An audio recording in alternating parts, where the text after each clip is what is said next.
donc il y a un constat de départ un peu, c'est que les gens en France sentent qu'un peu l'économie est une fatalité pour eux.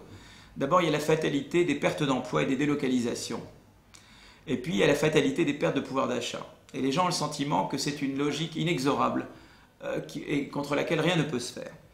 Et je crois que la gauche doit redonner espoir. Il faut investir dans la confiance entre employeurs et employés. Je crois qu'un des grands problèmes en France, dans le monde du travail et dans le monde de l'entreprise, c'est les mauvaises relations entre employeurs et employés. Et ça, on peut y arriver en investissant, en encourageant les entreprises qui font de l'innovation sociale. Je crois que c'est un énorme investissement. Je crois qu'une des idées importantes, c'est qu'on ne peut pas faire de réforme durable de l'économie française, une modernisation durable de l'économie française, si elle n'est pas sous-tendue par une amélioration des relations entre employeurs et employés, entre État et administrés, c'est-à-dire vraiment que le mot confiance et le mot démocratie deviennent des mots qui font partie de notre vocabulaire de tous les jours. L'information, avec le droit de vote, c'est l'autre pilier de la démocratie. Pour agir, pour choisir, pour intervenir, il faut être informé. Il faut être informé de façon indépendante, rigoureuse et surtout pluraliste. Aujourd'hui, sous la présidence de Nicolas Sarkozy, ce pilier de la démocratie est en péril. Nous assistons à une régression sans précédent.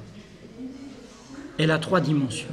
Jamais, jamais, depuis la presse corrompue de l'avant-guerre, il y a donc si bien longtemps, on avait vu une presse, des médias, contrôlés par des groupes industriels, dépendants de la commande d'État, liés au président de la République, intimement imbriqués à ce pouvoir-là.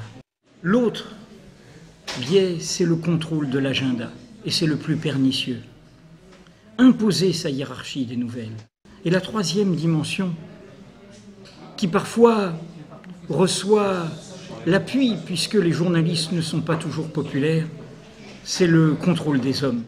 Imposer les directeurs, voire, et c'est ce qui est devant nous, nommer comme aux temps les plus régressifs les patrons de l'audiovisuel public directement à la présidence.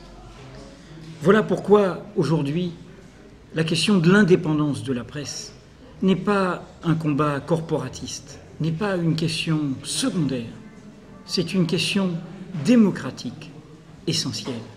N'oublions pas la leçon américaine. Un mensonge d'État, devenu mensonge médiatique, a permis, hélas, l'aventure irakienne qui pèse aujourd'hui telle une ombre sur le paysage du monde. Alors oui, combattons tous ensemble, lecteurs, citoyens, téléspectateurs, journalistes, pour l'indépendance des médias face à ce pouvoir-là.